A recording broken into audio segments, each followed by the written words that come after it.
Welcome, everyone. I will call the Joint Committee on Implementing Measure 91 to order.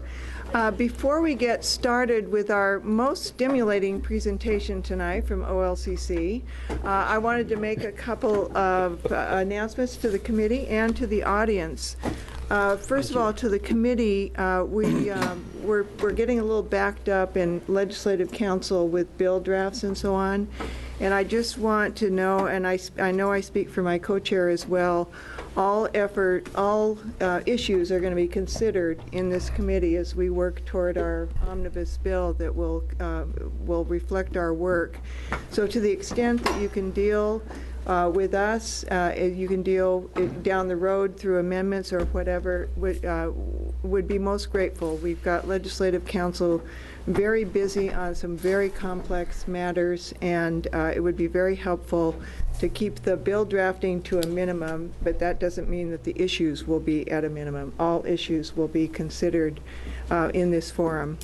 And for the audience and people who are listening and the committee, I just wanted to give you an idea of the game plan here. Tonight we're going to hear some very specific recommendations from OLCC for measures that they would like to have very quickly so they can start their rulemaking process with some direction from the legislature. A lot of these are technical. After tonight, Co-Chair Leininger and I will get together and compile a bill that will probably err in the direction of being more inclusive of issue areas in the hopes of getting as much into this bill to provide OLCC with the direction they need as they go through their rulemaking process. And then issues that are policy issues that are really going to be subject to a lot of discussion in a serious policy matter, we will deal with in our main omnibus bill that we are working toward as a work product for this committee. So you'll be seeing agendas that are fluctuating because of the timing. We have a 72-hour notice requirement from the House, so we can't, as bills come out, we can't post them any sooner than 72 hours. And so we will have to abide by that. So you'll see some meetings being canceled here and there, and I apologize for that. It would be nice to just soldier on through, but we live in an imperfect world. So we will do our best to get things dealt with in as timely a way as possible. And again, we will be considering all issues before this committee as we go down the road through the vehicles that we have in front of us. So with that, I will open up the order of business tonight, which is the informational meeting, OLCC recommendations on marijuana policy. Welcome, Mr. Patridge. Thank you, Senator Burdick. Co-chairs and members of the committee, for the record, I'm Rob Patridge. I'm the chair of the Oregon Liquor Control Commission. You all received a letter from us as well as a series of recommendations coming in from the OLCC last week. These are recommendations that the commission chose to vote on.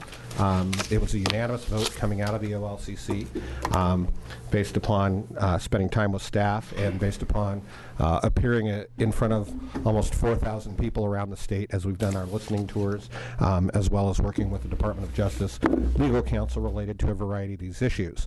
What we tried to do at the OLCC is identify a set of issues for you, first, that are technical fixes, that we believe are technical fixes related to Measure 91, that are relatively innocuous from our vantage point.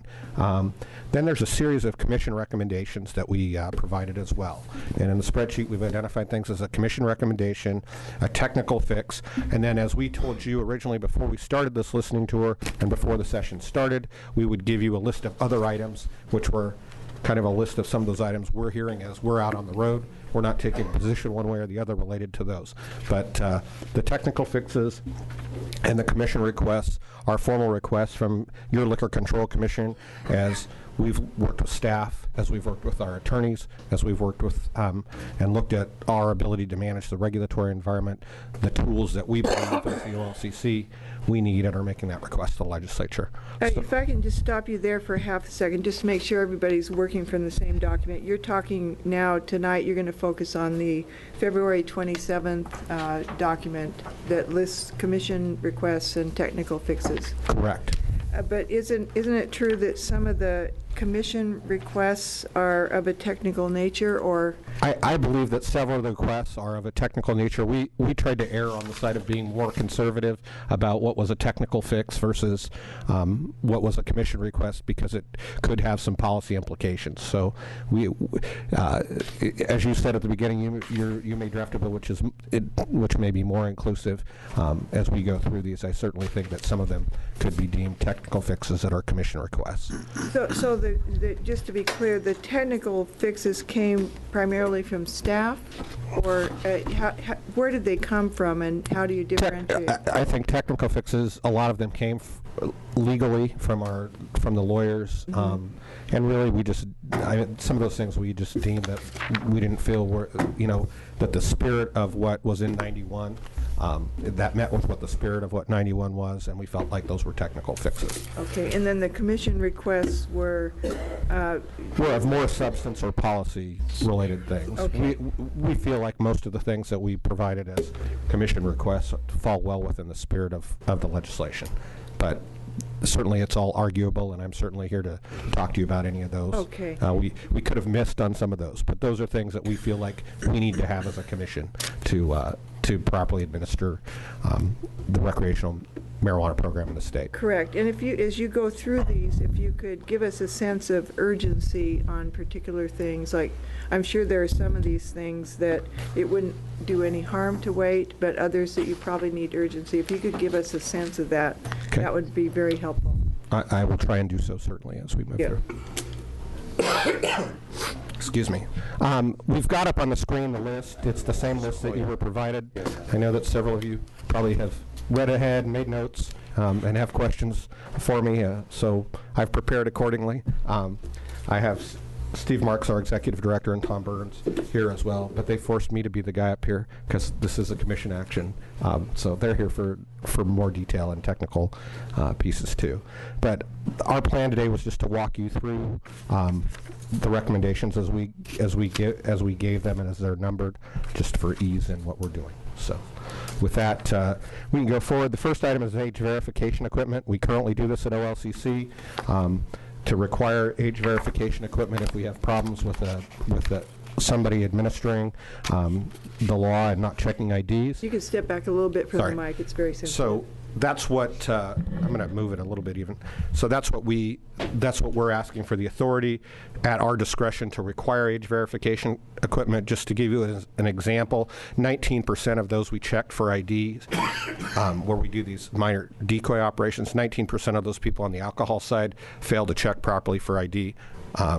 When those things happen and we have problems with them, one of the options is for them to install age verification equipment in order to minimize the fine and utilize that age verification equipment.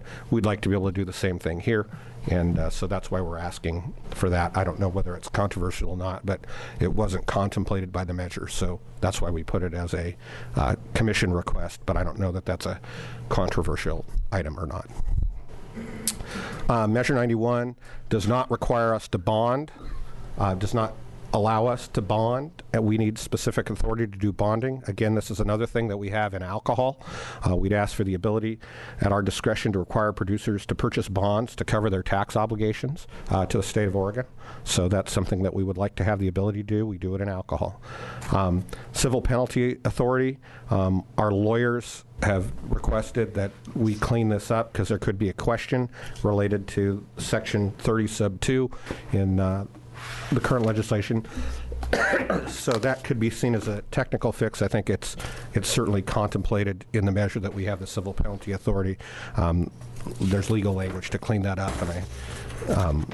and Shannon O'Fallon, who you have who's been in front of this committee before, has helped us highlight that piece. Confiscation of marijuana. The measure says specifically that we can't possess marijuana. We're not sure how we administer the law without having the ability, even on a minor decoy or other things, to confiscate those pieces of, evidence and do those kinds of things. We have the ability to do that. We do that with alcohol. We have places in all of our evidence rooms at all of our district offices to be able to do that. That would be we would need authority to do that. But again, that falls outside the scope of the measure, but we don't have any intent to do big confiscations unless there's, potentially a criminal act or something we're going to have to approve as a civil penalty. So I think that was maybe more intended that the OLCC was not going to have a warehouse full of marijuana that would distribute out to licensed facilities. So that's not our intent, but we don't have this on a PowerPoint, so we're doing this kind of on a PDF, so sorry about that. Fees, we're asking for additional fee authority. We can only impose the fees related to the 4 licenses that were approved by the measure. We'd like to be able to impose some fees related to if somebody moves locations, that's additional cost to the state when we have to do those types of things. We can help flesh some of these things out, and we're trying to work on a full list of those kinds of fees. Other items such as we don't want people to come in and apply for 5,000 different types of labeled products. It would overwhelm our system. We think that they should have some skin in the game to when labeling occurs. And we've got to figure out how to prioritize that. So that would be one of our other fees intended, but staff is working on kind of a more exhaustive list of what those things are. So regarding firearms, again, we go back to the Cole Memorandum, and this is why we made this as a commission request. The Cole Memorandum, to quote it, says, the Cole Memorandum says that violence and the use of firearms and the cultivation and distribution of marijuana should be prevented. So we are cultivating and we are distributing marijuana in this kind of a system. It's going to be up to there's no specific legal interpretation, but on a plain reading, it can be certainly argued that we would, that if firearms are allowed at those locations. We have to get specific legislative authority, as any agency would under ORS 166-170, which is in the solution column, to be able to not have firearms. That's going to be a legislative piece, but our interpretation is we're just reading the Cole Memorandum on its plain face. But if it's certainly arguable that, they need it from a safety and security standpoint. But if you want us to specifically exclude, and that we need the authority to do that. So, Madam Chair, how were we going to do any questions, or are we just going through the? As you go through, I think we're going to break our usual practice and have people absolutely interrupt you along the way, because I'm seeing some obvious questions okay. that I don't want to see overlooked. So, did you have one? Yeah, Madam Chair. Rob was in the office yesterday with Steve Marks, and we went through the list. The firearms is one that I would like to flag for us to be looking at, because I do have an issue as to potential safety risk for individuals not having, and then if they're growing and using their home property, I don't see how we're going to, I'm not going to be saying someone that's barred from having firearms at their residence if they're growing, let's say, outdoor grows in Southern Oregon. So I think, I'm not sure, I don't want to slow this down, but at some point maybe we should just at least flag it and we can come back and talk about them. I think it's pretty safe to assume this will not be in the technical. Yes. Yeah. May I? Co-Chair Langer. Thanks. I completely agree with you, Senator Przanski, and I'm hopeful that as we walk through this, because there are so many items here that we can ask questions as they arise, so that we don't lose the opportunity. Was just coming to that conclusion myself. Okay. Did you have a question, I do, Representative yeah. Thanks, Olson? Madam Chair.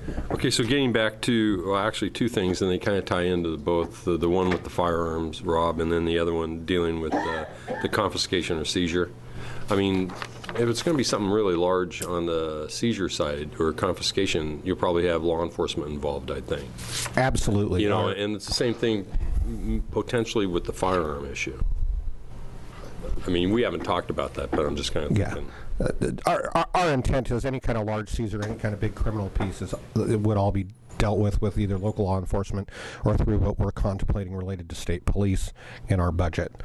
It is not, it does, you know, this is going to be temporarily or small kind of stuff. So, you know, it's kind of freeze the scene kind of stuff. So evidence isn't destroyed generally. Right. So the purpose of this is to just have the legal authority to have it. Correct. Because otherwise you don't. Otherwise we're barred from having it, and we don't have any intent of setting up an OLCC warehouse that's the single point of distributing marijuana, which I know was concern of some of the people. But I think that because it was written so broadly. Back off from the Rob, mic you're too again. close. Sorry. Push that mic away. All right. Okay. I'd be inclined, committee, to try to get something like that in there to give them the assurance that they can adopt their regulations accordingly. Okay, let's move on to insurance. Okay, so number 7, insurance. We require, one of our biggest issues, especially at the retail level and in bars and restaurants, is certainly about insurance. We want people to be properly insured. We'd like to have the discretion to be able to do that and require the insurance. Certainly, we can't require insurance if there's no insurance in the market. It's not our intent to keep people out of the market, but it is, that's why we want to have it discretionary. It's certainly in the intent of the OLCC, though, to protect the public as the best way, and insurance is one of those methods that we use. We suspend people's licenses currently, you know, on failure to keep and maintain insurance, and that's, we believe, good public policy. So. And committee, again, on this one, and unless I get some negative feedback, I'd be inclined to put this in as a matter of discussion for the technical bill. Okay. All right, next one. Number 8 is investigatory tools. We currently have, on the alcohol side, the ability to subpoena if we need to in order to bring people into a court system and obtain records. We rarely use it on the alcohol side. We have no intent of abusing it or overusing it. It costs a lot of money for us to do that, but in order to bring people under compliance, if they refuse to give us records, we need to have that subpoena authority to bring them in front of a judge to be able to obtain those records and to be able to enforce that. So that's our belief. And is this exactly the same? We want the same power that we have for alcohol related to subpoenas. Okay, because that was the question I had, that it's not any more extensive. Correct. Again, I would be inclined to put this in unless people have concerns. Representative Leininger. So I just wanted to note that as we talk through these and we sort of do a preliminary take your temperature on whether it seems like it might be good for a technical fix bill, I think that's great for us to do our gut check first impressions. But I also really like the idea of us presenting to the community for testimony whether the community spots issues that perhaps we haven't. And if for some reason having a subpoena power really set on fire the hair of people in the community because, gosh darn it, there's some big thing that doesn't occur to me and might not have occurred to the OLCC, I'd love to have your I'm game for what you've proposed, Chair Burdick, that we sort of tentatively flag things that seem like they might be good in a technical fix bill, all subject to input from stakeholders on whether or not they desperately disagree or emphatically agree. Absolutely, that's our process. You put the things in the bill, and then if there's a big firestorm around something, you take it out and you put it in the policy area. But if there's no firestorm and we can help OLCC with their work, that's a worthy thing. So that's the spirit in which I say this. I don't expect everything that goes into this bill to survive. Yes. But I would like to err in the direction of being as inclusive as we can to help them with their work. Okay, let's go. The lab testing license we've talked to you about previously a little bit when we were in front of you. We are certainly interested in having a lab testing license. We certainly think that we believe that OLCC certainly is the place to help develop those standards, and we think that the market, as we've gone around the state and talked to a lot of growers, I think that there's a strong interest in letting, having a lab testing license, and then with that letting OLCC, as the market kind of emerges and becomes and things change, to be able to move that testing around, to be able to look at whatever the best practices are, because the chemistry changes, the technology changes, all those things, and we've been able to do that on the alcohol side in a variety of issues. That's why we're the #1 craft distilling state in the country and the #1 craft brewing state, because we've moved with the market, I believe, and I think we'd like the ability to do that under that kind of a testing license. Okay, and if we put something like this in, because I think there is consensus that we need to get the lab situation under control. If we did give you this authority early on, would you be flexible enough to incorporate the work of the lab work group that we have going? Absolutely. Absolutely. Okay. And we'd want to be collaborative about what's really appropriate in rules and what we think we can do to help the industry as we've gone around the state and gotten input, as well as what the legislature wants as the kind of skeleton framework for what we need to do from a public policy standpoint. Great, thanks. May I jump in? Please. I think a question that comes to my mind as I think about this is to what extent that would be, the purview of OLCC, or is there some part of that is OHA content, if it's about safety and standards like that? So it'll be interesting to hear community feedback on where that line appropriately falls. So I will tell you, this is one of the questions that we've raised in these listening sessions that we've been around the state, and it is overwhelming in our opinion that they would like the medical and the recreational standards for testing to be the same. Right, we've heard that. I would tell you that I believe it's overwhelming that they would like us to set those standards as OLCC, because the testing is changing, those kinds of things are changing, and they feel like they can come to us to try and tweak those standards as new products and new processes for products come onto the market. We have the ability to move with the technology, move with the testing equipment. So that's what we've heard overwhelmingly, and frankly, I mean, I would tell you that I would like, as the chair of the OLCC, for either us or the medical side to set one standard and the other side to follow it.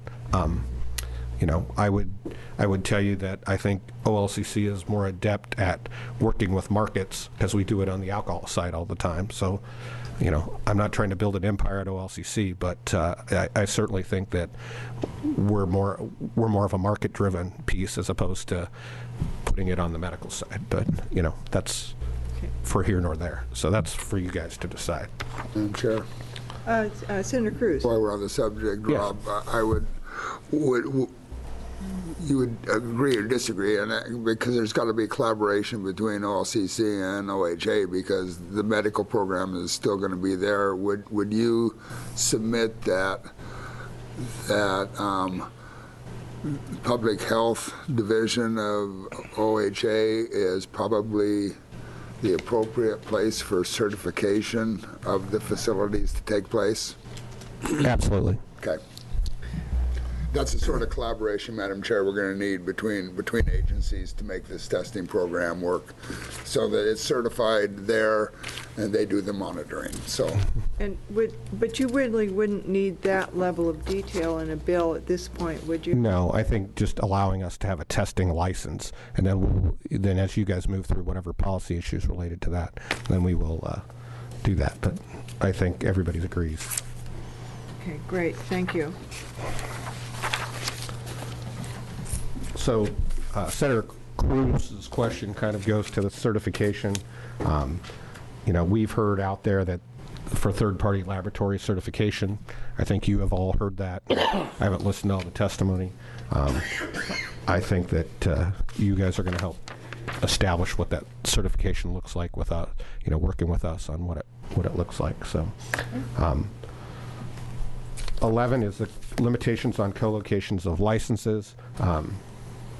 We don't believe at OLCC, and the commission very strongly wanted us to put that in the letter. That's why we put it in the letter the way we did, that you all received. We don't believe that we are going to, as the OLCC, under the licensing framework, even if the legislature didn't do anything with Measure 91, if there was nothing that came out of the legislature, we would not co-locate medical as it currently exists today and recreational at the same facility. We believe that in order to have fidelity in the system related to the Cole Memorandum and related to what we're being asked to do regulatory-wise, we don't believe that co-location would work, and it would be an unreasonable burden for OLCC to have to figure out what's on what side and how that would work. So, when you say facility, are you talking about dispensaries, or are you talking about grows, or what are you talking about? we're talking about everything. So you'd have medical only or recreational only? In the current system, without any tracking in the medical side, we don't believe that we can bring any of that. We don't want to cross-pollinate that in the same facility at the grow level, at the producer level, or at any other level related to that. But as I understood your previous decision, if someone has an OLCC license, they can grow for either medical or recreational. Is that correct? Excuse me? If someone has an OLCC license, Mr. Marks is coming up to the podium here, they can grow for medical or recreational. Is that correct? Oh, sorry. This is a different part. Steve's correcting me on the on the co-location of licenses. Right now, so on 11, we're talking specifically about co-locating licenses. We want the statutory authority to allow OLCC to limit license types at a single location. We may not want to grow and a processor at the same location. We may not want, now they can have all license types, but we may deem it not right to have all 4 license types at a single location. Chair Leininger. Does this recommendation speak to the issue of whether you think medical and recreational should be in the same spot? It does not speak to that issue? Not number 11. Okay. Okay, Sorry. but yeah. We can go back to the other one, but not number 11. Yeah. Sorry, I got off base. I saw co-location and went to the other way. So. I did find this confusing, though, because I wasn't sure what, and I think I interpreted the way you revised it, but I don't understand what the problem is that's being addressed here, potentially. So I'm going to let Tom talk real quick. Co-chairs and members, for the record, Tom Burns, Director of Marijuana Program for the OLCC. The problem comes, for example, if you have a kitchen and a grow and a processor and a retail all in the same physical space. Right now, there's nothing that says that can happen or can't happen. What we're looking for is we could present an argument that you do not want a kitchen located where heavy solvents are being used to make concentrates. And so we need the authority to say, you have to put a wall in, they have to be separate addresses, they have to be someplace. It's the co-location of all 4 of the recreational licenses in the same location. We're looking for authority to say, maybe you don't put a kitchen in that location because you've already got solvents in there. And it's discretion. And it's discretion. It's not in our discretion to do that based upon the process type or whatever that may be used. Okay, well, now that you've explained it, I think it's probably worth putting it in and having some comment from the public on how we would, what parameters we might want to put around that.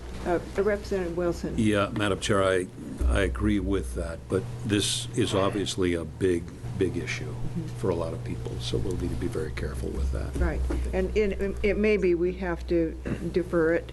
How urgent do you think this is in terms? I don't know that this one is particularly urgent. We're just asking for some clarification related to, whether we can make those decisions. So. Okay, all right. Okay, well, to be further discussed. Okay. On the origin of seeds and plants, this is a legislative issue.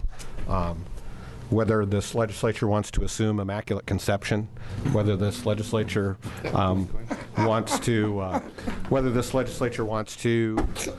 allow us to bring, for a limited amount of time, some of the clones and seeds, et cetera, over from the medicinal side. So that's half immaculate conception. But whatever, we just want to have some clear guidance from the legislature related to this issue, because it's certainly hard to administer something when you don't know how it originates, or we don't make a policy choice on how it originates. Senator Ferrioli. Madam Chair, thanks. This is a question that's occurred to many people, myself included. You are ostensibly to be scaled up and operating by July 1. So the question of supply was dealt with earlier. You know, you said basically you'd have to have time for a cycle of growing to bring legal product into the retail markets. And, you know, then the concept of immaculate conception reared, you know, and so the real question is, do you have a start date by which retail outlets will be scaled up and operating? And if so, from whence will they be supplied? Co-Chair Senator Ferrioli, that's what we're asking you, is how you want us to assume how they're going to be originally supplied at the grower level to be put into the system. So while we don't have a date, certainly some states have assumed immaculate conception, and we're going to have to regulate it, and that's why we're asking you. You know, the policy is silent to it in Measure 91. So that is not a, you know, if you're going to ask the OLCC to assume immaculate conception, then we will go forth and assume immaculate conception. If you're going to say it needs to come in for a limited time period from the medical, then we will assume half immaculate conception. But we would like some legislative direction related to this matter. Follow-up. Well, Madam Chair, the assumption is that we'll be scaling up from 70,000 medical marijuana users that have cards to a marijuana market of approximately 500,000 users. Only those other additional users are currently being supplied by an illicit market. So it's not like we're going to encounter new users, you know, for marijuana. They're already being served in an illicit market, and your objective is to try to move them into a licit market. So I would suggest that the burden is on the department to show how it feasibly could scale up and meet the market demand at the earliest possible date after the effective date of Measure 91. So instead of asking us for the answer, if you are going to have the authority to regulate, then you better come up with a plan to show us how that will be accomplished. That's a burden on you. Co-chairs and Senator Ferrioli, I think you're putting the entire marijuana industry at risk if you don't clarify this. I mean, the question is, do we regulate it or don't we regulate it? If you're asking us to turn a blind eye and assume immaculate conception and that this appears, then that is certainly a policy piece. But right now, law enforcement, the OLCC, and growers don't know how they're supposed to get it. And if we want to bring people into a legal market and we want to build a system, we're asking for the legislature to make it clear for law enforcement, for the OLCC, both of which are criminal regulators and regulators of a legal regulatory system, how you want us to do it. That's what we're asking for. Madam Chair, I know the co-chairs, both of you went back to Colorado. What did they do with that back there? No, we really didn't get that level of detail in terms of, because right now they have an established supply system, and we didn't get that level of detail.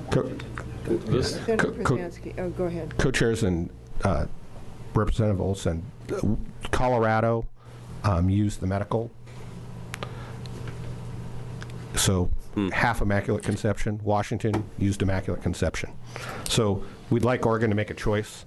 We don't care what the choice is, but we would certainly like the choice made as regulators, and I think it's only fair to the growers and law enforcement and everybody else for the legislature to tell the rest of the state, 56% of which voted in favor of this measure, what they'd like us to do. Senator Krasansky, thank you for your patience. Yeah, so I think we're getting ahead of ourselves. I heard the date July 1. July 1 is for personal use and consumption. It's not retail sale. We're not going to have retail sale until sometime in 2016, and based on what we've heard from the commission already, it may be September or October. And so the licensing part for bringing this all up, I mean, this isn't going to happen this year. Right. So we're basically gearing up for they can be able to function, and this is, to me, not something that needs to be decided today or tomorrow, just within our process, because it's not going to get to us until getting licenses applications January 1 of 2016, and that, as we've already heard, they're going to put the growers in first to get them up and running so they can start growing. And then I guess at some point there may need to be a decision, is there enough supply to be in the system when we go up and running, or do we need to have a push for that to occur so we don't have what happened in Washington State? But for what's happening in 2015 is only personal use and personal grow. Senator Ferrioli also had a point earlier, and that is, where do the personal use people get their marijuana? Yeah. And the question arises, and this isn't on your list, but I thought I hope I'm quoting you correctly. If not, ma'am, I'll certainly correct you. Should we be allowing, as of July 1st, should we be allowing medical dispensaries to serve recreational customers? See, Madam Chair, I see a bunch of heads nodding in two directions out in the crowd. The point is, this whole idea of immaculate conception either applies to individuals as well as institutions, Absolutely. or it's totally fallacious. So the question is, if you have legal use for individuals on July 1st, but no legal source of supply, either an interim source or immaculately conceived, you're going to be violating the first principle that I think the committee was asked to honor, and that's honoring the will of the people. So I'm going to suggest that we need to come up with some solution that resolves the issue of expectation, that personal use will be legal on a specific date in the state of Oregon. Ergo, I would assume a supply has to be accounted for that would also be legal. They're going to grow outside. Good point. I don't disagree. Representative Helm. Thank you, Madam Co-Chair. I think this is an important issue, that we start out the recreational growers on the right foot and the legal foot, so that there's no question in anybody's mind that they've gotten their plants from a legal source. And I think I was going to suggest that our nursery industry may provide some of the tools that we need to figure out how to properly control these initial crops and get them built up. They do that with every other crop that they grow. So we may get some help from our nursery industry folks. I think it's worth trying to get something in this subject area in a bill, if not for the licensees, at least for the some kind of direction for the recreational users. I think some good points have been raised here. So let's get some smart people together and try to do something on that. Representative Reinberg. Thanks. I think a really important issue that I've heard some of you talk about before, and I think we really need to address as we decide what the original supply, the first generation supply of marijuana to the adult use recreational market is going to be, is that, depending on when that market gets going, it's either something that outdoor growers will have a crop that can potentially become part of or not, and whether outdoor growers, say the adult use recreational market starts in June of 2016, that's before a harvest cycle for the outdoor market, but they may have some left over, and a policy decision about from whence that first round of supply comes is going to have huge ramifications for growers. If we bless and sort of give amnesty to existing stuff that came up under the OMMA system, you either give a big opportunity to outdoor growers or you box them out from the first generation of supply. And I just think we have to acknowledge that that's a pretty significant policy decision in terms of how we give everyone first step. Okay, let's move on. Okay. Number 13 is the Oregon Department of Agriculture overlapping jurisdiction. We've been working with the Oregon Department of Agriculture. They are going to have some amended statutes to deal with the licensees who are subject to license on both. We're working through the technical details related to that. I view that as a technical fix really to a great extent, but it is a policy issue related to how the Oregon Department of Agriculture really is going to, if they're going to treat it as a crop or not. So we need to work through those issues. And that does sound, I think you said it's a policy question that probably doesn't need to go urgently into this bill. And I think there's some thought that needs to go through. Right. That if based on your timing, that we probably can't get done. And the land use environmental group is working on that. Are they working on it? Good, okay. Well, that will not show up in the bill then. Okay. Okay, payment of tax. With the seed to sale tracking system, we're going to know immediately when that tax is owed, because it's going to be when they've finished off the product. The way the measure's written, there's no reason for us to wait a couple months for the state to collect that tax. We'd like to require that the tax to be reported and paid in an efficient, reasonable manner set by the commission rather than, just a quarterly. I think it's quarterly in 91. The end of the following month. Yeah, the end of the following month. So. Okay, I think there's going to be a serious discussion about changing the point of taxation. Okay. And so it looks to me like this is something that probably should be deferred unless there's some general language that we can No, I put in think that you would- should, based on what I've heard, you may want to defer this one. Okay. All right, peace officer. Okay. We came to you before related to number 15, Peace Officer Authority. We're asking for the same authority that we would have and we currently have related to OLCC and liquor. We feel like from a commission standpoint, it makes a lot of sense. We have these regional offices. We cross-train officers to do enforcement. We're going to continue to cross-train officers to do marijuana and liquor. OLCC does not have a reputation of being the jackbooted thugs out there running around related to alcohol regulation. It's an important piece of what we do, and I believe it's an important piece to help local law enforcement do what needs to get done as we've aided them. That's why we've asked for peace officer authority related to having our officers be able to do that. That was a request by the commission. Okay, and is this something that's important to get in right from the get-go, or is this something that could be? I would tell you that it's going to down the road? be. I would tell you that it's going to be important as we develop our budget. We have to develop a budget, obviously, for the Ways and Means committees related to this. Certainly the cost related to training those officers, additional time at DPSST, the type of personnel we're going to hire and how we're going to do it is going to be going to affect our budgeting process. So we would like to have it resolved early so that Ways and Means can do their job related to peace officer authority. I'd like to get kind of a sense of the committee on this one. This has been discussed before. I think we had a news story on it. Is anybody like to speak up on this? Never seen this committee so quiet.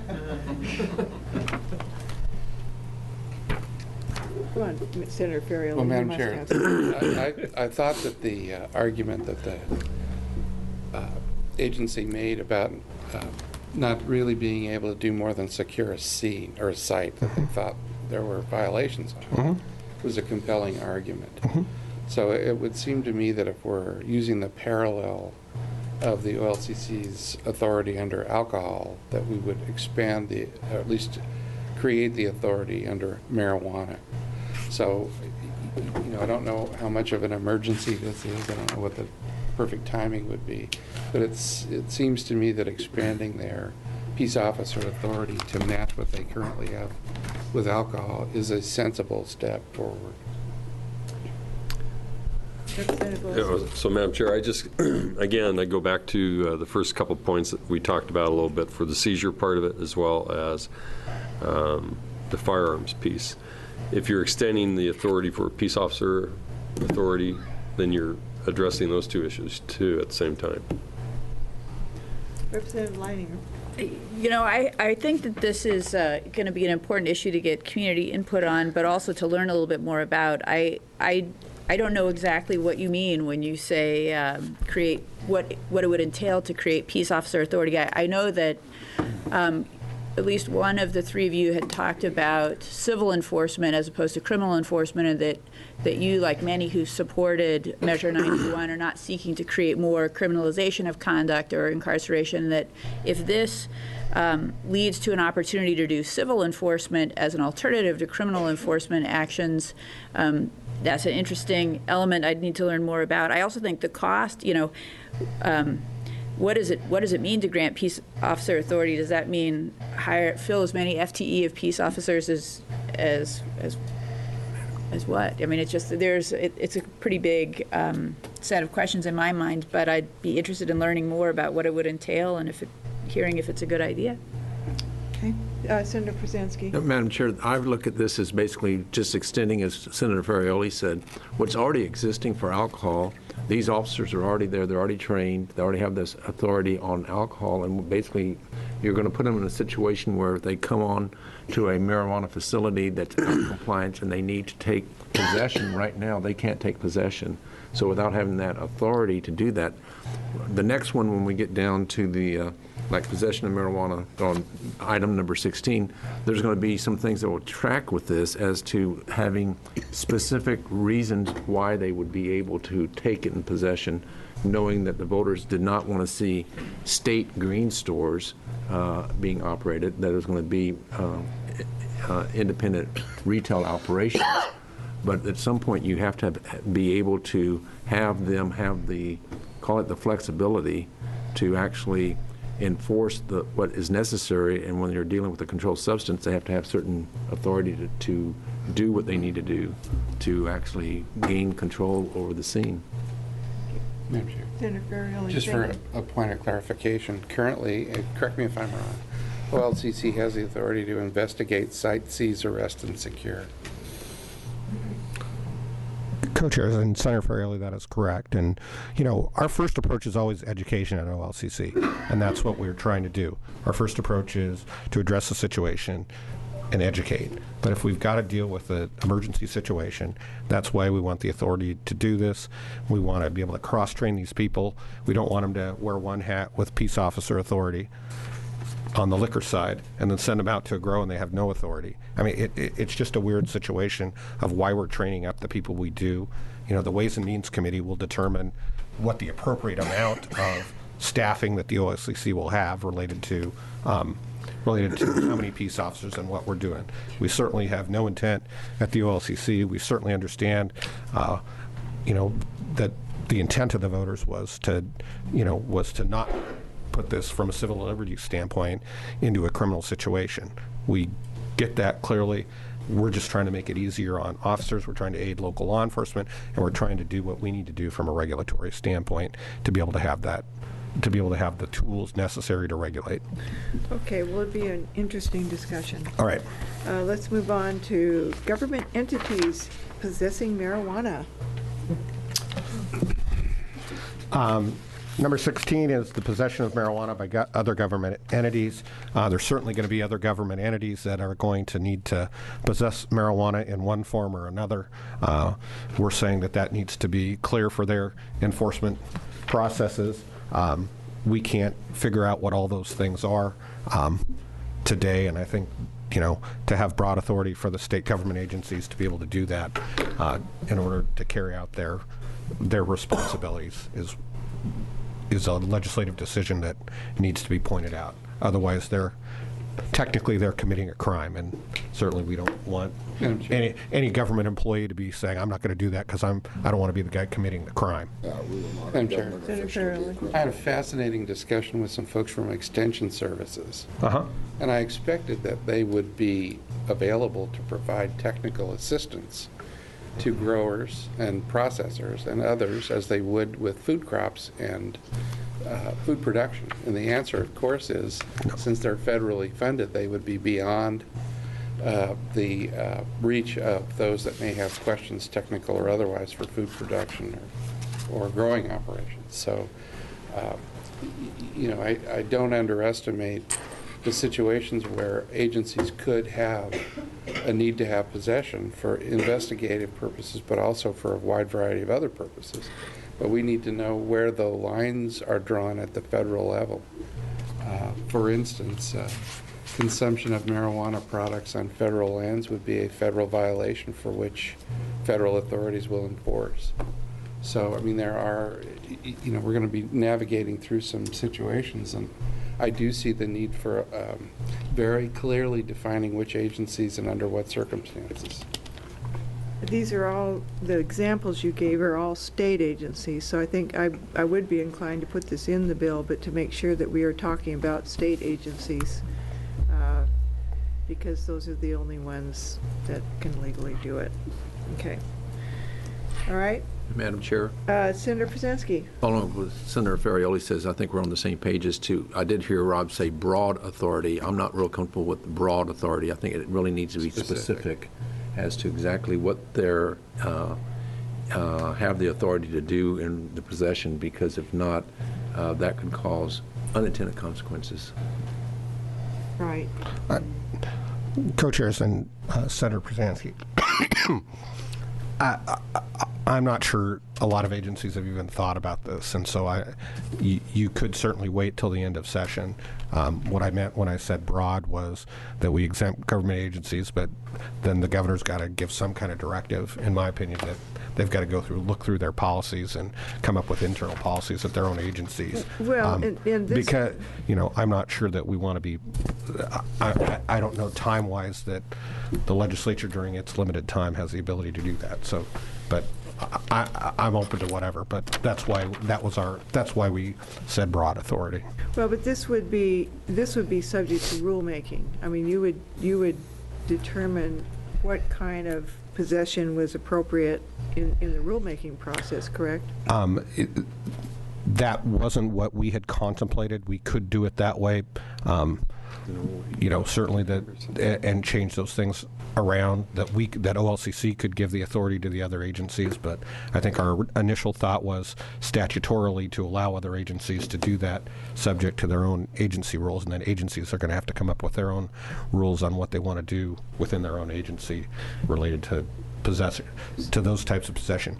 We can look at it either way, but we think there needs to be some kind of piece to deal with some of these unanticipated consequences that may or may not occur related to varying agencies around the state that may come into contact. So is the sense of the committee that this should wait, or do you want to take a shot at it here, some language? Well, Madam Chair, I personally didn't expect that a federal nexus would make it impossible for a state agency. For instance, the universities will not be doing research or testing. The extension agencies will not be doing technical advice as they would with any other commodity. There may be a host of other federal nexus that we are not even contemplating or aware of. You'll have to poll each agency and ask them the question, as viewed through the prism of their legal counsel. Would they have a role, or would they be prohibited from a role? And that would inform the possession question. We're going to ask 105 questions. Right, and that's why I said broadly, and then each agency will have to come up with their own policies to possess marijuana within their agency. But or OLCC can do it, but we hadn't contemplated that particually. Well, maybe we'll take a shot at it and see what kind of testimony we get from the agencies. Yeah, why not? No, and we certainly think that the federal we certainly think that we're certainly well aware of the federal issues related to this, but as you know, as all of you know, in doing budgets, we're not sure where federal money touches every agency every time, and so it's certainly an ongoing issue that agencies, if they touch marijuana, are going to have to be diligent about and continue to have rigor in terms of their own policies. So. Okay. All right. Number 17. Number 17 is really the question that we had before related to the potential overlap of medical and recreational marijuana. We just wanted to make the legislature aware as you move forward on policy choices, and we've certainly had conversations related to what may or may not, what the medical system may or may not look like. We wanted to address the legislature to let them know that unless those who grew in a medical system had some kind of seed-to-sale tracking system, that we didn't want that co-located with a recreational facility. And that's not a policy issue that you have to decide one way or the other. Really, the OLCC can decide not to license that, but we wanted to make you aware that if the intent was, and I know that there's a lot of dispensaries who are interested in converting or getting a recreational license, we are not intending to license dispensaries that currently are in the medical system with a overlying recreational license, because we believe that it falls outside of Measure 91 and puts in jeopardy the recreational marijuana system. As I understood your unanimous commission decision, it was if somebody wants to get into the recreational market, they get one license, an OLCC license, and then they can participate in both markets. Is that correct? That is correct. Or if you set up a parallel tracking system that met all the provisions of the coal requirements, from our vantage point, that they could be co-licensed, but not unless it's tracked seed to sale. Basically, we would not be interested in licensing.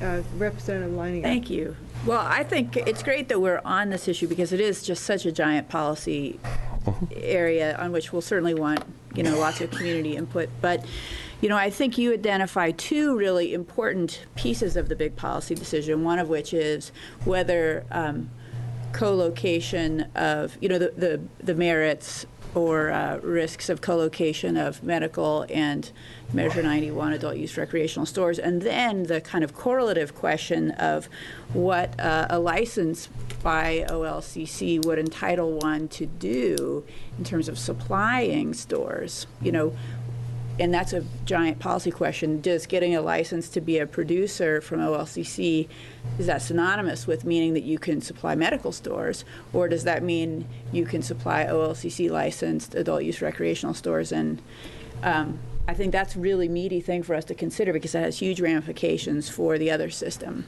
So, I look forward to us considering it, but I figure it's going to be a really robust debate on which people will have a lot of passionate feelings. And I hope people will be prepared to come in and voice those because we're going to be talking turkey about that. Well, and this is really at the heart of bills that Representative Buckley and I are both working on to try to figure out how these systems coexist. And I guess my question is, you've expressed, the commission has expressed its intent not to license growers who, not to have a weaker license and an OLCC license, that it would have to, if they are two licenses, they would have to be of equal strength. And I guess the question is, are you confident that you have the authority to do that? I believe that the commission does have the authority not to make the decision not to license based on that, and the commission feels strongly about that. We've obviously consulted with council as well, so we feel, the commission, the way the commission structure is set up in Oregon, we do have some independence, certainly, and we certainly feel like that's we have that ability to do that.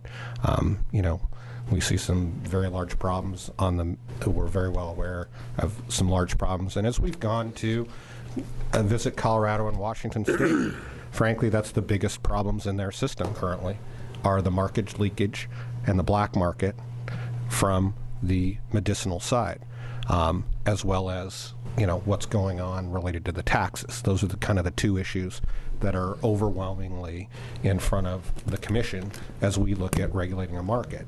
And as you're well aware, and articles came out last week related to Colorado, really their recreational system only has about 36% of the market currently. So they're not seeing that. There's a huge black market piece that's out there with unregulated medical marijuana grows. And if, we're kind of at cross purposes related to, the stated intended measures of the stated intention of 91 and how that comes to cross purposes with the Wild West, frankly, of unregulated grows on the medicinal side. And we've got, I think, every member of this committee in one way or the other is working on this issue. So I think probably if you are confident you already have the authority, I think we probably will defer this discussion to the bills that we have that Absolutely. deal specifically with the medical program. Okay, next.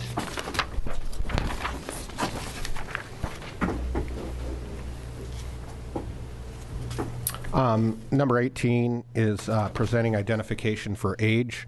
There's certainly a question about when, in the measure currently, about when we present identification for age. It's very clear, I think, in Section 16.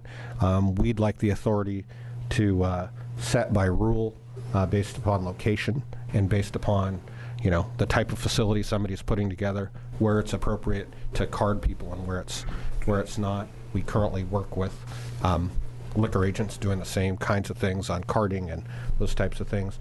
We'd like the ability to be flexible related to those types of things rather than what's prescribed in the measure. Okay. I would be inclined to put this in, given the Cole memorandum and a few other things. All right. What's 19? 19 is processing licenses. We've come to the committee before as an example related to different types of processor licenses. I don't think we're inclined, especially like from a staffing level, to just say you get a processing license and you can do any type of processing. I think we want to know what type of processing they're going to do so we can send the right personnel to their facility. We can't train everybody on looking at extraction processes, and we're going to have very highly specialized personnel that are going to go out and look at some of these things. We just don't want a broad-based processor's license. Whether you give us additional licensing authority or you give us endorsement authority under a processing license that they can get this kind of authority or another kind of authority, it's really not a fee-raising issue from OLCC's standpoint, but we'd like to be able to limit what kinds of endorsements or license type they have so that we can send out the right personnel so that we can properly regulate what's going on. An endorsement seems to make more sense to me than a separate sub-license of some kind. Okay. How does the rest of the committee feel about that? Okay. And if you could give us that, then we could create the endorsements as we saw fit related to this structure as new things come to market that we're going to have to specially train staff on that we're going to have to do. So. Okay. 20. 20, producer packaging for sale.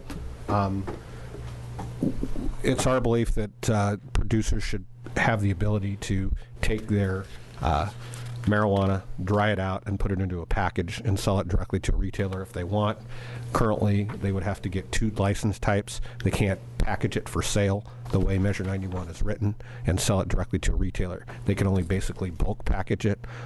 We think that this would be an advantage for somebody who, especially small growers, it would be better for small business that they could dry it, put it in a package. It's all seed to sale tracked anyway, and they could sell directly to a retailer rather than have the burden of having another $1,000 license as a producer. Do I see heads nodding on this one? Okay. All right. 21.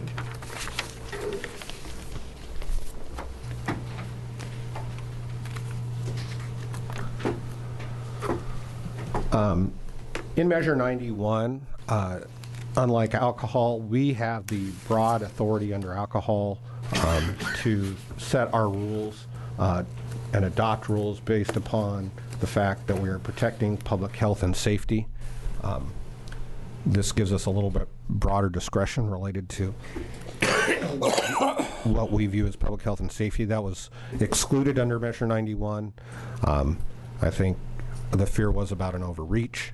We certainly acknowledge that, but we've tried to set rules based upon public health and safety. That's why we're a regulatory agency. We'd like that same mission as we go forward looking at this. We'd like that clarification. So is this in statute already for alcohol? It is. Okay, so identical language for marijuana is what you're looking for? Yes. Madam Chair. Representative Helm. Thank you, Madam Chair. The one question I have with respect to this is this authority confined to the activities within the license? Yes. Yeah, so it's not beyond, it's not everything else, but We leave the rest of it to you. but so it's not broad public safety authority. And would the remedy be, what would the remedies be if, so you come in and find something that doesn't meet the specifications of the license, they're operating outside the guidelines that are set forth in their license, would it be to pull the license, or would there be some remedy required? How would that work? That would be all part of our, co-chairs and Representative Helm, that would all be part of our rules process. We have to have a procedural process that we adopt in rules that we would have to follow. We would probably follow the same kind of way we do alcohol related to hearings, the individual licensee's rights, the civil penalty schedules that we put together, all those types of things. And it also includes a whole body of law, which will provide, we believe, a whole body of law that which provides clarity and interpretation for licensees, rather than kind of leave it hanging out there as it currently is. So if we have the parallel authority, when they go to when a licensee goes to a lawyer, they can actually at least try and parallel some of those things if the language is the same, and it's the legislative intent that language is the same. So we think it provides clarity for everybody. And that's where you get your due process. Correct. Thank you, good question. Okay, 22. 22 is retail packaging for sale. It would allow OLCC the discretion to define packaging at the retail level or incorporate certain packaging privileges via an endorsement from their retail license. We know that retail outlets may want to receive bulk flowers and then store brand or package some of those things. We're not saying we want to allow that, but we'd like the flexibility to allow that. We anticipate, now we have growlers, we have all those kinds of things. This is the same type of thing, but rather than come to you later on with that, asking for that authority, we have to set up a whole set of rules related to this and how it would work. But we'd like to be able to have that flexibility if we decide we're going to go down that path, rather than coming back to the legislature. This seems small business friendly. Do people like this concept? We believe it's business friendly, so. Okay. We're trying to anticipate some of those things that we've had to come back to the legislature on as well, based upon our regulatory history. So, I know some people who are worried that we're going to be overly onerous, but, just the packaging idea for, producers to sell directly to retail, those are things that we realize as a regulatory agency that's geared to making a profit. Yeah, it doesn't seem to meet the threshold of processor. Yeah. Okay.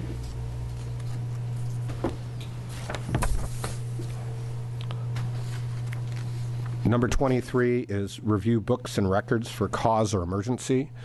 We would like to have the ability to review books and records for cause and emergency, rather than the 72-hour provision. We feel like things are modern enough today that we should be able to do that, rather than wait the 72 hours. I would tell you this is not a parallel provision with alcohol. Frankly, we haven't come with a technical fix bill with alcohol, but we would like to be able to do that. We think it's good government as long as we have cause to request their books and records. We think that that's a reasonable request. But you don't have this authority for alcohol? We don't have the emergency. We have a 72-hour requirement. Madam Chair.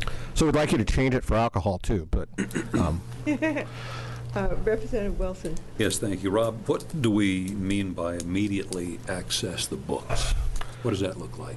well, I think that we just want to be able to access the books in a reasonable time frame. 72 hours, especially, could be too long based upon the type of investigation that we're going to do. Rather than throw them in a criminal procedure, which is what we're trying to avoid, we'd rather ask them for the books on a more immediate basis to look at their books and ask for their books. And going back to the subpoena authority, we also have that. I mean, we could always seize the police could seize them criminally if we thought it was a criminal investigation. We don't want to have to do that, but we also don't want them to modify records. So, I would tell you that we, on the liquor side, we're not so concerned about it because we know how much liquor is going in and out, and it has to go into a state account. It's a different regulatory environment because we're relying upon the growers' books, much more so than when they scan their Visa card and it comes into the state coffers and then we pay out to the liquor stores. It's a very different tax system related to that. So we would like the ability to ask them, and we've got to have cause, to do that. We can't, it's like a probable cause kind of standard. We just can't make their life difficult. A follow-up? Oh, yes, Yeah, please. then could we sharpen the pencil on that then just a bit? Say you just knock on the door and say, give us the books, or what? Again, we would have to have, Co-Chair and Representative Wilson, we'd have to have cause to be able to ask them for an emergency copy of their records. Mm-hmm. So we would just have an emergency clause. Generally, we would have 72 hours, but we would have an emergency clause if we wanted them right away. Madam Chair. Okay, so, all right, I'm just going to try to kind of take a look at a snapshot of what authority exists for law enforcement right now. We're going out for doing dealer inspections as well as record inspections. You do not need to give any notice, and you don't. You don't have to go through everything, all the books and everything, and you can just do kind of a random check. But why would you not apply something similar to this? I'm not sure I'm sorry. I follow. Sorry. The same kind of concept of what you would do for just being able to go out and inspect without giving any notice. Why would you not, because you don't need probable cause under that set of circumstances. Correct. We don't need probable Right. cause under those kinds of circumstances. But right now, if we went in and asked for their books, they could say, we got 72 hours for you to look at our books. So we've got we're there for the inspection. Things aren't right. We say we want to look at your books. Now they have 72 hours to give us their books. Okay. Senator Prusansky. So I think, again, we're going to have to figure out what this really means, because books today could mean a computer. Mm-hmm. That's going to be some type of database as to how the records are being stored. And then is there an obligation that, quote unquote, the books are at the actual premises where the sales might be occurring, or the whatever the license is for. So I just think that there's some stuff we need to really kind of look at as to how that's actually going to be applied, and what is, as Representative Wilson said, reasonable in the sense of a turnaround. I understand 72 hours is 3 days is maybe too long, but I think we'll probably, this one looks like it needs more discussion than a technical bill. So unless people specifically want this in, I'd be inclined to. What I'd like to do is we'll come back to you with a letter related to this. Because it can be more broadly written. If you look at Measure 91 under Section 23, what it really says is, and if you guys have that, I think I don't know where it's at. Is it?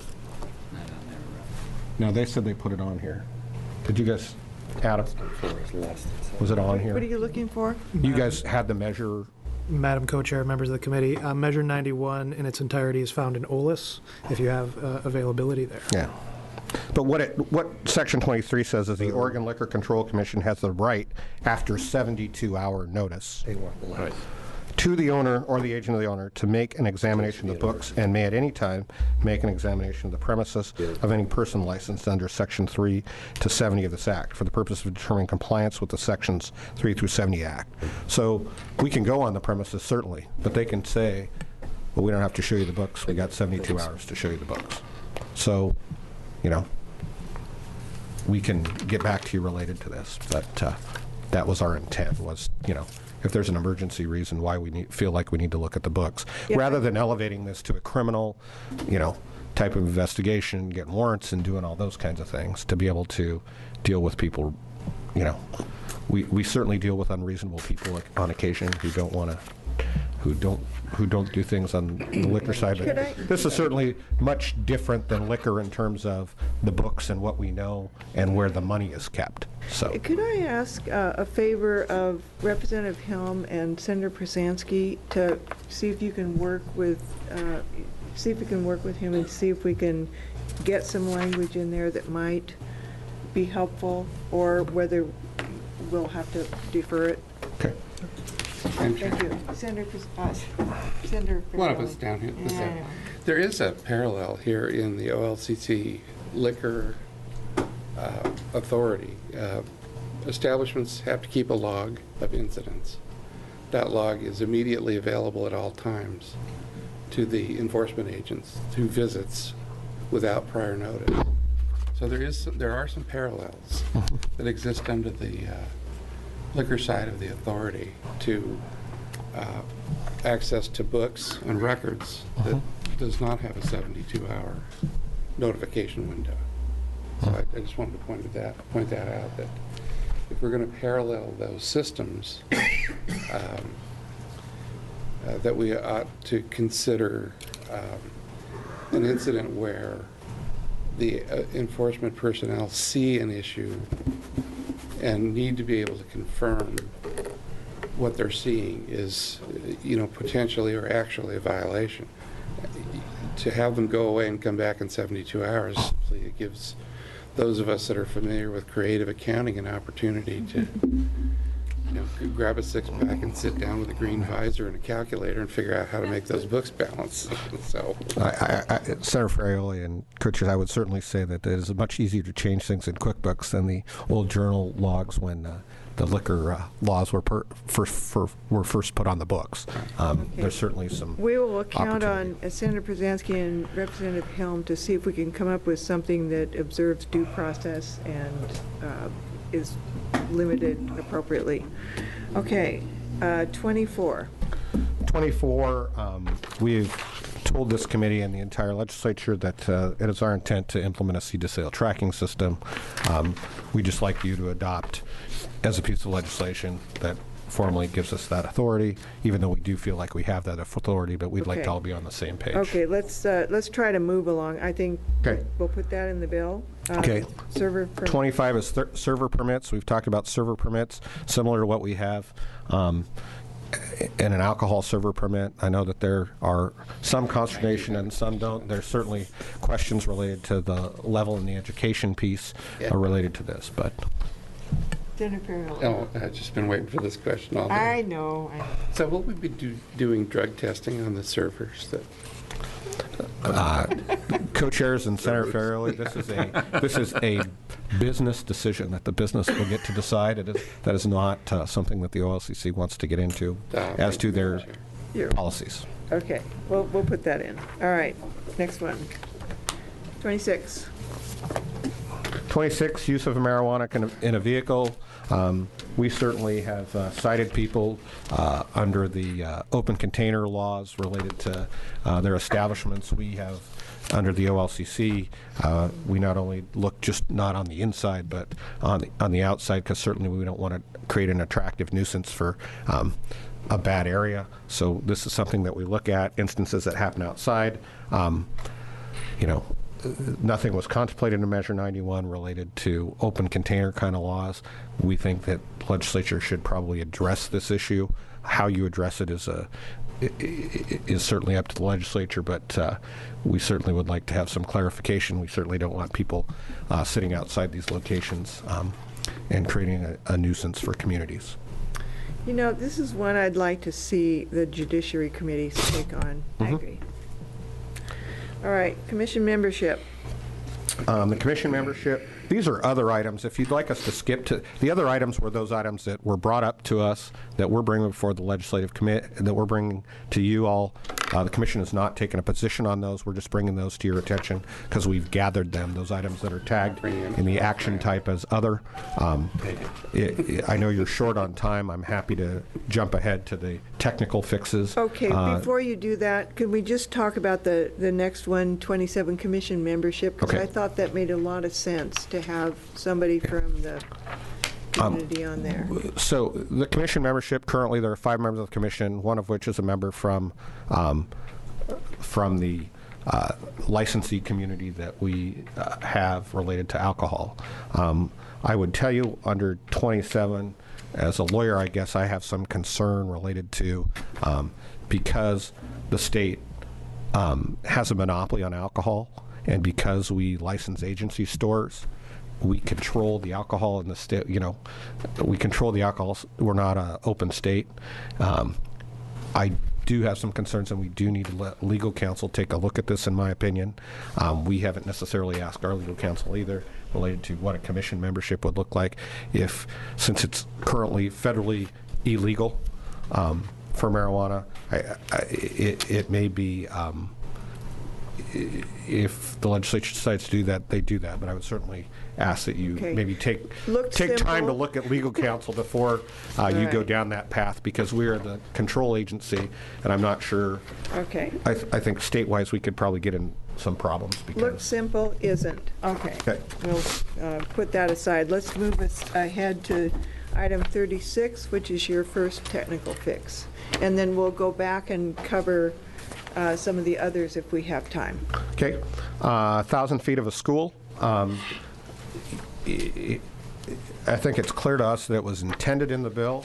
We've heard that from in the places that we've been around the state. People understood that, but there's no definition of school. That's problematic.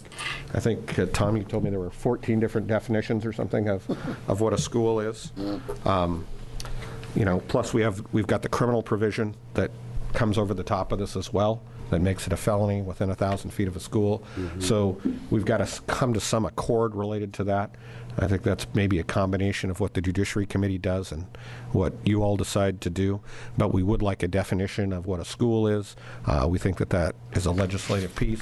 We've proposed that, but we know that it runs the gamut, you know. So we've proposed what we believe parallels with the medical program currently, so that there's clarity surrounding that. So that's why we proposed the language that we did. Where's the definition? I thought I saw a definition. It was compulsory attendance. Oh, sorry. This is 1,000. I'm combining the issues. Sorry. Definition, okay. This is the 1,000 feet of a school.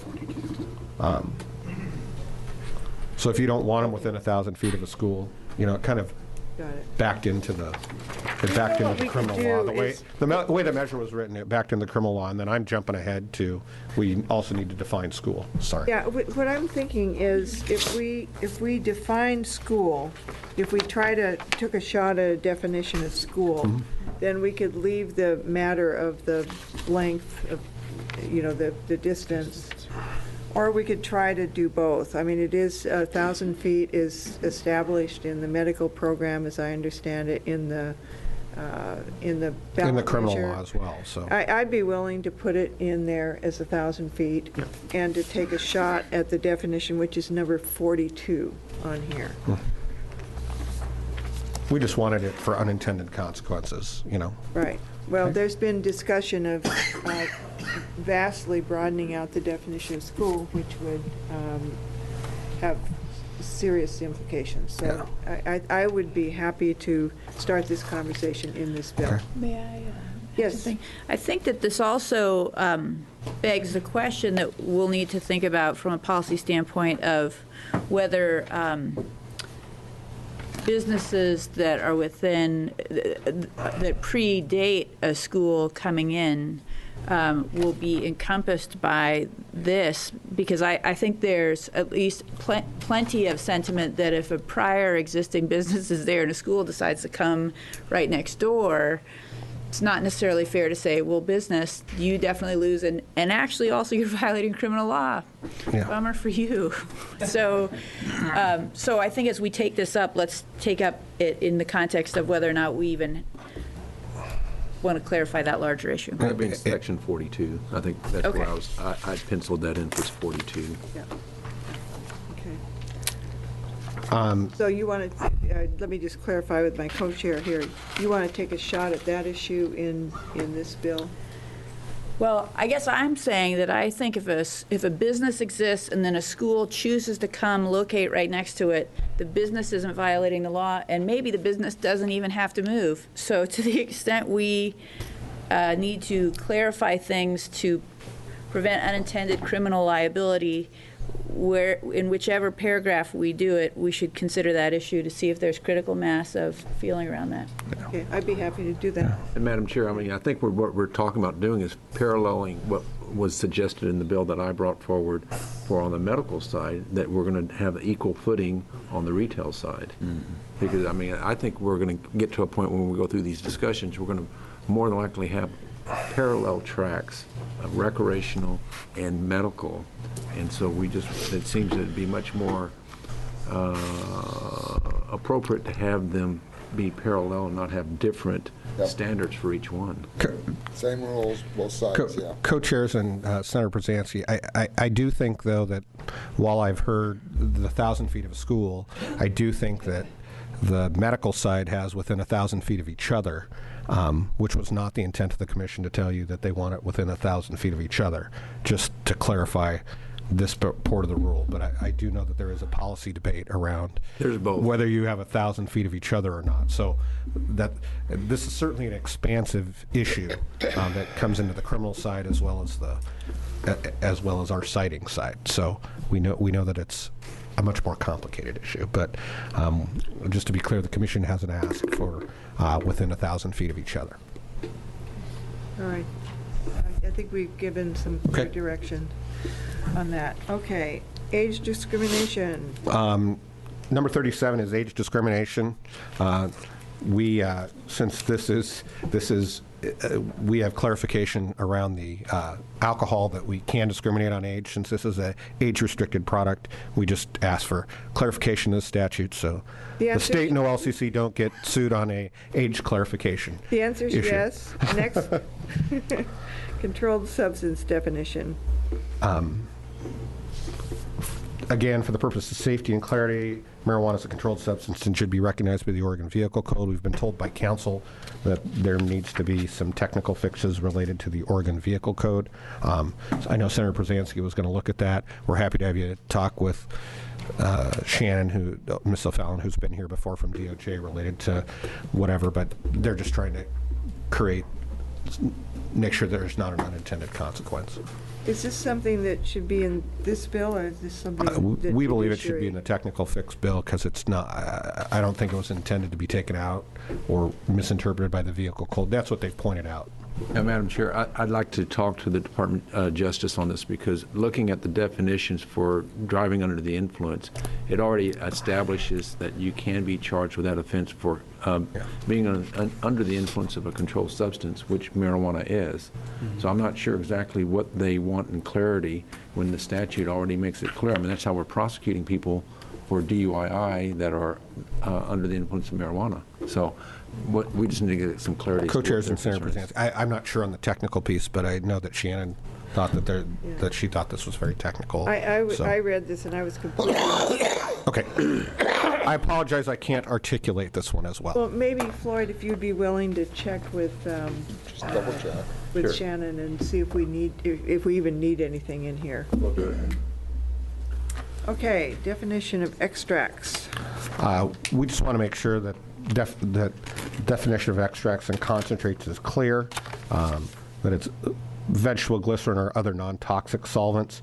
I think we're not clear on where a concentrate is made with vegetable glycerin or other non-toxic solvents would fall within this. We just want to be clear that we can regulate that. We're not intending to get into the home grow piece, but we want to make it clear. Okay, what's the feeling? It's clear I think it's kind of clear in the home grow piece, but we want to make it clear that when we issue a processor license, we also have the ability to control that. So, What do you think? Put it in? Okay. I mean, for discussion purposes, Yeah, sure. discussion, yeah. Yeah, it's all for discussion. I mean, it's going to be a processor license. We're just trying to clarify we're just trying to make it clear what we're doing. Okay, definition of leaves. So this taxes flowers, leaves, and immature plants. The definition of flower and immature plants obviously is clear, but the definition of leaves isn't. We think it should be defined so that it's everything not a flower or immature plant, exclusive of those items which are considered waste material. So it's basically trim includes anything that's not waste of flowers or otherwise. We haven't run into problems related to that, but it provides clarity for the licensees, and especially the grower licensees. Okay, this is something that is really going to be relevant if we have a grower tax. And I guess my question is, I want to have a serious discussion over a point of sale tax. I guess my question is, if we put it in the bill and then we move to a point of sale tax, will this do any harm? I think we're going to need to define it anyway, because we're going to track it through the system. Oh, so we're going to need to define it regardless of where the tax takes place. Right. So we just want clarity around that so we know what to tax, tax regardless if it's on the front end or the back end, how much it's taxed or whatever it's taxed at. Okay. So we'll whatever you keep guys that. do, it's going to need to be tracked unless you're going to do, Okay, okay, we'll put it in then. Okay, definition of marijuana. Marijuana is not classified as it was classified. The classification's been changed. This is a scientific classification change. We didn't do that, so we just want to clarify that. Help us, Senator Przansky. And we just need to update the current language that's used. Okay, we'll put that in. Okay, we did schools, fingerprints, and background checks. Okay. 42 is the definition of school. We did that. Okay, we did that. 43, we don't have the authority to obtain fingerprints, and background checks will not be conclusive to prove identity without them. And we may be limited by getting certain history data without the ability to do that. We'd like to have the ability to obtain fingerprints from applicants so we can truly identify who they are. Do you do that in liquor? That's what I was going to ask. Yeah. Yeah, you're doing background checks. Selectively, we do that. Oh, Would you be looking for the same kind of? Yeah, we'd be authority looking you for have in parallel liquor? authority from what we have. That's reasonable. All right, that's probably reasonable. Okay. 44. Immature plant definition. OMMP defines immature plant differently. There should be no distinction from the definition of immature plant from one side to the other. We'd like to use the medical definition as opposed to this definition of what an immature plant is. Senator Przansky, do you think that makes sense? well, I think we should put it in the thing. It may be that maybe we should flip and do the other definition, depending on, I'm not that familiar with it right now as to how. What other definition? The one that's in 91, they're saying they want to parallel what was in 91 back to OMMP. And I know I've seen questions about, through emails, people are saying that they think that the OMMP definition is not a good one to be working with. So, For both? well, it's got to be, I think you got to have parallel, no matter The what. question So, is, if we put it in, we may change them both to what the 91 says. correct. I think that's something that we should allow, get comment from the public Okay? Co-chairs and Senator Brzezinski, I think we just want something that our average enforcement person can go out and know what it is, and everybody's clear on what it is. And what I've told the growers is we want something that has a junior high level definition that I could give to any junior high school person, and they could go out and look at it and say, that is what it is. So Be simpler than that if we're going to understand. I think that'll be a good discussion, because Okay. we may change it around, okay? we would like the same language related to the imposition of the tax limitation. Right now, the question is, what if we can't collect the tax after 36 months? We want this to parallel the exact same thing as alcohol, that, you know, we can continue to try and collect. But that would be the same as alcohol? Yes. All right, we'll take a shot. But with a seed-to-sale tracking system, I don't think it's going to be a huge issue down the line, but if it is, we just want to have it. Okay. License renewal. So we'd like to have the flexibility to create an even workflow on our licenses. We're going to have this kind of huge rush, and then we're going to have big, huge periods at OLCC. We'd just like to amend Section 26 so that they're issued for the period of 1 year, so we have even flow of how we're, you know, and for those of you who That would served be- in Ways and Means, this is what agencies come to all the time about, rather than a This would specific have an date. advantage for the licensee, because Absolutely. Some of them wouldn't be shortchanged on their license. On their license renewal. So when We'll it, when put it's that issued, in. it's good for a year. Okay. Licensee possession limits. The measure exempts individuals who hold marijuana licenses from certain marijuana offenses, but does not tie this to exemption to operation of the licensed business. So we want to clarify that 79.6 only applies to licensees when they're exercising their privilege under the license. Doesn't just mean they can run around with a bunch of marijuana in their trunk and say, I'm a licensee, when they're not doing what they're doing under the license.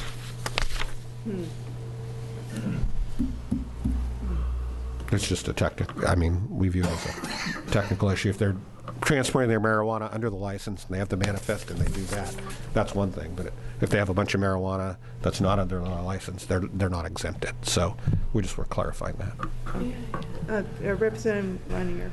So one of the things that this prompts in my mind is the fact that as a committee, I'm hoping that we're going to consider the issue of if you're growing an allowed number of plants, then I think we need to harmonize the amount you can possess so that the day that you harvest it, even though you were in compliance when you were just growing it, the day you harvest it, suddenly you're not in compliance because you suddenly possess too much. So along the lines of possession limits, I hope that we'll look at all of the current possession limits under 91 and make sure that it's sensible given what people are allowed to grow. And I would really anticipate that discussion occurring under Representative Buckley's bill and under my bill, which deals with that issue. Yeah, I think that's fine. Representative Buckley's bill already does. But good point. Okay. Under Section 48 and 49 under your, number 48, number 49 under ours, Section 49 reads, a person under 21 years of age may not attempt to purchase marijuana items. A similar provision in Chapter 471, which is the alcohol code, says minor might not attempt to purchase or acquire marijuana items. So that's what we'd like to see to revise it in order to parallel what we have in alcohol in the current body of law that's And there. the Cole bimbo would smile on that, I think. Yes, it would. It would. Okay. ODOT definition. 49, I don't know if we need to discuss. They improperly define ODOT in the bill. No, I'm sorry, this is too controversial. Okay. ODOT may be offended by it, but, you know. All right, 50, or R50, tax collection. Again, we want to be able to enforce liens and create the authority to have liens for delinquent taxes. We can do that under alcohol. We should be able to do that here. So I Now, don't. what would happen if we put this in and then our eventual tax gets enforced by the Department of Revenue? What would the? would Well, the then harm- what you would probably do is conform that to make revenue that have the ability to levy those liens. So it would be easy to do because it sounds like it's going to be a subsequent bill. But if you're doing technical fixes in this bill, they can, you can pass that through and then you could harmonize it and put it into a chord in your second bill. So that's All right. Well, that happens in the building often. So yes, and we'll have a discussion on the concept. All yeah. right. Okay. Tax deductions. 51 is tax deductions. The way the bill's written, we think it's expansive. This is really more of a revenue-related issue, but certainly we brought it to your attention because it was brought to the attention of council that technically now under this they could deduct for sale of things like meth and cocaine if they choose those as their sidelines. And so from a revenue collection standpoint, you probably don't want to allow them to deduct those things. But Well, we don't like to discriminate against meth and cocaine, but that probably makes sense. Okay. 52 is tax record retention. We think that it's shorter than the time period for revenue to do a tax audit on them. We think it should be retained for the same period that revenue does a tax audit, so we can harmonize and revenue can harmonize as to their retention of the tax records. So, and I don't know what all those definite. Madam Co-Chair probably knows more about what those records retention provisions are. Senator Farrelly. Wouldn't the appropriate approach be for all business records retention rather than merely or specifically tax records? Correct. So this should be just records retention. Well, those records that they need to prove their taxes. Yeah, Well, no, they may choose to. You may be they may choose that if their plant grows how much every day and they're tracking that. I don't know that That's not what I'm interested in. Yes. What I'm interested in is making a clear statement that records retention, we have records retention requirements for business already. So you're referencing specifically tax records. Shouldn't this section just be records retention requirements? Co-chairs and Senator Farrelly, certainly that's the way to define them. But I think that there are other business records that aren't required for taxes. So I would say we don't require a lot of other business records to be sales data. I mean, their sales, who they sell to, all those kinds of things would be business records, but they wouldn't be tax records necessarily. Right, but if we are going to insist on a seed to sale tracking system, I would think that you'd insist on having a reasonable period for records retention on all the production, all the waste, all the side streams, all the other potential feedstock. Okay. Thank you. This doesn't say how long you want it to be. Co-chair, we want to make it in accordance with what is required by the state for the audit on the tax records is where OLCC came down on, which is 7 years, 10 years. I think it's 7 years. Yeah, I think it's 7 years is what I believe it is. But we were just trying to make it was shorter than the time period. I don't know what the time period is. What we want, and I think this would meet your needs. We want it to comport with what the Department of Revenue requires. Okay. Madam Chair. Yes, Senator, Representative Wilson. Thank you. Almost got an upgrade there for a moment. Or a downgrade, depending on how you look at it. One thing that I hope we'll get to one of these days is related to the startup costs. And it's no surprise that startup costs are probably going to be larger than anticipated here. But in looking at Section 43 of the measure, disposition of monies, and talking about a revolving fund and $250,000 in it and all of that, I'm just wondering if the fees that are anticipated to come from the implementation here will in any way scratch the surface of the startup costs, and if not, how long we expect it to take before the fees collected actually backfill the startup costs of the whole thing. So, subject for another day, but I'd appreciate us getting to that one of these days. Absolutely. Thank you. This takes us to the end of the commission requests and the technical fixes. So what I'd like to do now in our limited time is have you look over the other category and flag for us any that you feel are particularly important to include. I would direct you to item number 30.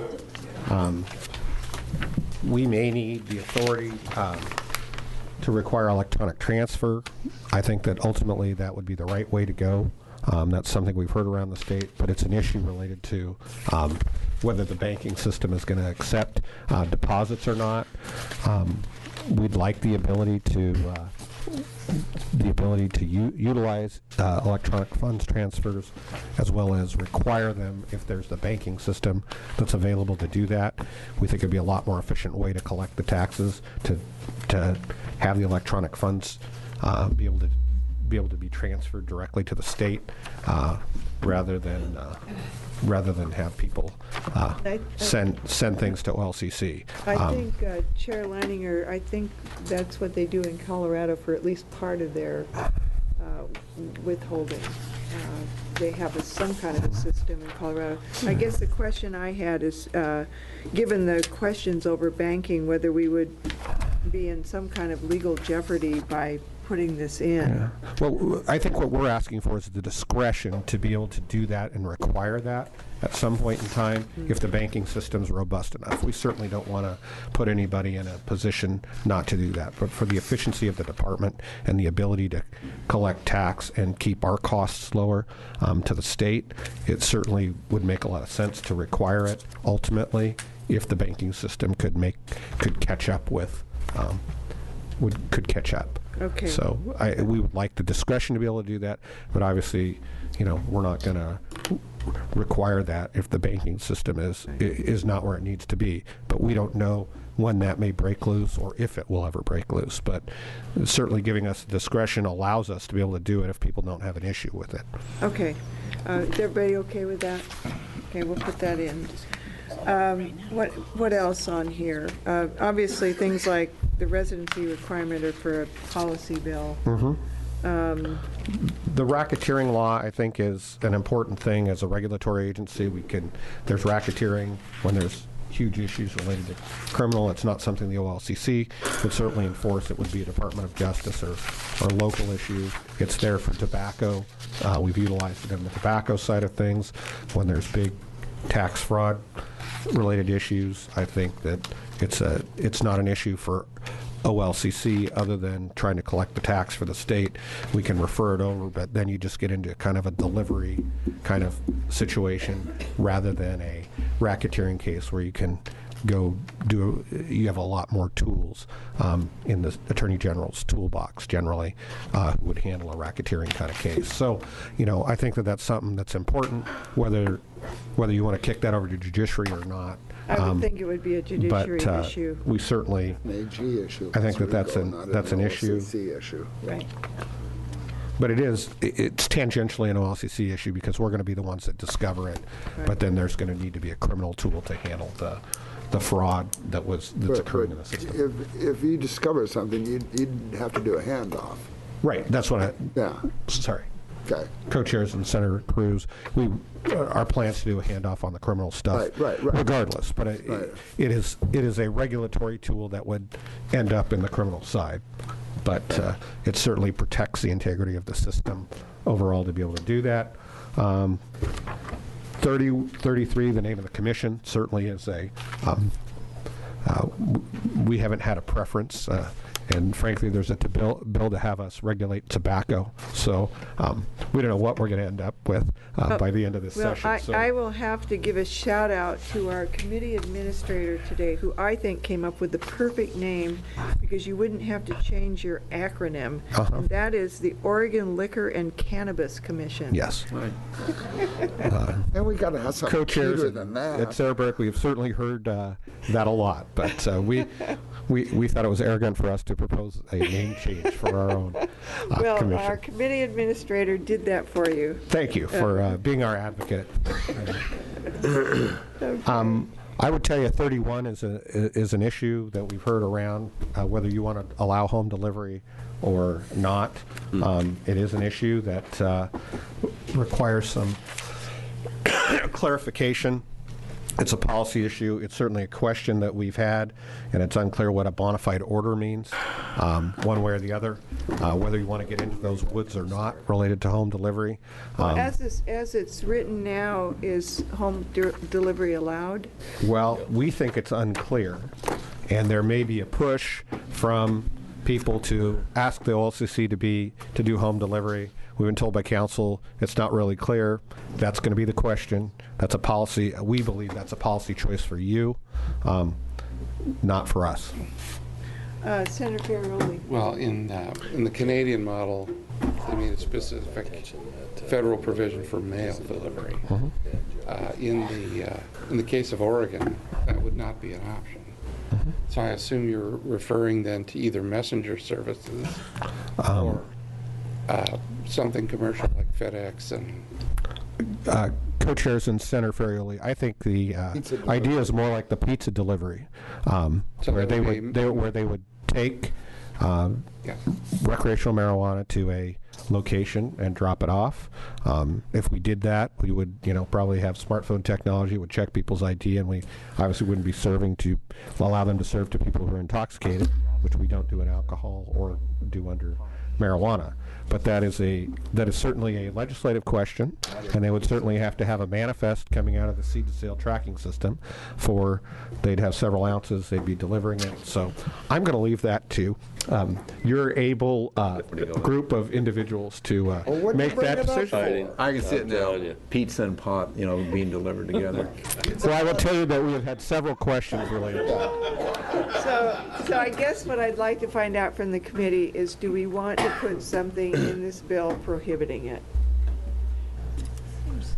I think we should talk about it. we can talk about it. We'll leave that to another fascinating. I figured you probably would. Okay, are there any parting thoughts from committee members? Madam Chair. Senator Przanski. I just want to point out to individuals at the dais, I had an opportunity to come across some brochures that are used in Washington State at their retail operations that basically gives, one is from the Washington State Liquor Control Board. The other is from a vendor, but it's something that we may want to look at, of having OLCC put together to give some general information to consumers so they kind of know the law. And I just thought it was somewhat worth letting people see how Washington State is trying to get information out to the general public. Thank you. Co-chairs and Senator Przanski, we appreciate you giving those. Senator Przanski gave us several copies of those. We do have the $350,000 that was granted by the legislature to do some public education, and we are going to be out trying to clarify what the law is for people so they don't get in trouble, and clarify what's going on ahead of this July 1st. We felt like we had an obligation to bring that, and you obviously support us. Senator Przanski.